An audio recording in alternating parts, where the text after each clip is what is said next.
CAT 2022 slot 1 question number 10. So let's see this question और कैसे करना है ये question. The largest real value of a for which the equation x plus a plus modulus of x minus 1 equal to 2 has infinite number of solutions for x. So ये question जो है वो modulus का है और modulus के question हम class में करवाते हैं और कैसे किए जाते हैं मैं आपको यहाँ पे बताता हूँ. सबसे पहले आप क्रिटिकल पॉइंट्स को नंबर लाइन पे लिखिए. क्रिटिकल पॉइंट्स मतलब जहाँ पे modulus of x plus A zero बनता है. तो मॉडुलस ऑफ एक्स प्लस ए जो है वो जीरो कहाँ बनता है, माइनस ए पे. तो माइनस ए एक वैल्यू है, फिलहाल इसे माइनस ए मैं ऐसे करके दिखा देता हूँ. और दूसरी वैल्यू एक्स माइनस वन का मॉडुलस जीरो कहाँ बनता है, वन पे. तो अब इसमें होता क्या है बेसिकली, इसमें अब हमें यहाँ पे इनफाइनाइट नंबर ऑफ सॉल्यूशंस बताने हैं. और इसका मतलब क्या होता है मैं आपको मतलब समझाता हूँ. इसका मतलब ये होता है कि x का मॉडुलस का जो डेफिनेशन होती है जिसके बेसिस पे हम सारे क्वेश्चंस करते हैं, इसका मतलब ये होता है कि x का माइनस ए से और 1 से जो टोटल डिस्टेंस है, जो सम ऑफ डिस्टेंस है वो 2 है, वो ये है. जो टोटल डिस्टेंस है वो सम ऑफ डिस्टेंस जो है वो 2 है. तो उसके लिए इनफाइनाइट नंबर सॉल्यूशन चाहिए हमें और ए की वैल्यू ज़्यादा से ज़्यादा चाहिए.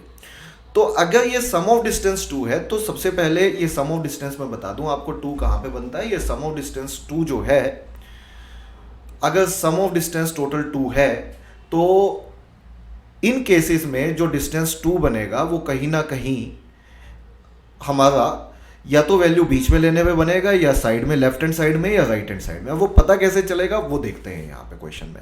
जैसे मुझे बड़ी से बड़ी वैल्यू लेनी है तो फिलहाल क्वेश्चन के हिसाब से बड़ी से बड़ी वैल्यू 3 है, 2 है. तो अगर मैं ए का वैल्यू 2 लेता हूं तो उस केस में ये वैल्यू -2 बन जाएगी और ये 1 बन जाएगी. तो मैं बता दूं इन दोनों पॉइंट्स के बीच का ही डिस्टेंस टोटल 3 आ जाता है.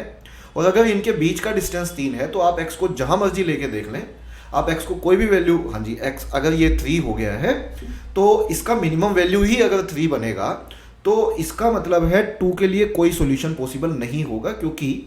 क्योंकि मिनिमम वैल्यू कहाँ पे लाई करती है, मिनिमम वैल्यू लाई करेगी -2 और 1 के बीच में. और इनको दोनों को इंक्लूड करके देखिए, आप कोई भी वैल्यू पुट करके देखिए -2 और 1 के बीच में, तो आपको ये वैल्यू जो है वो 3 ही मिलेगी. और आप कहेंगे सर अगर लेफ्ट हैंड साइड या राइट हैंड साइड पुट करके देखें आप पक्का 3 से ज़्यादा मिलेगी.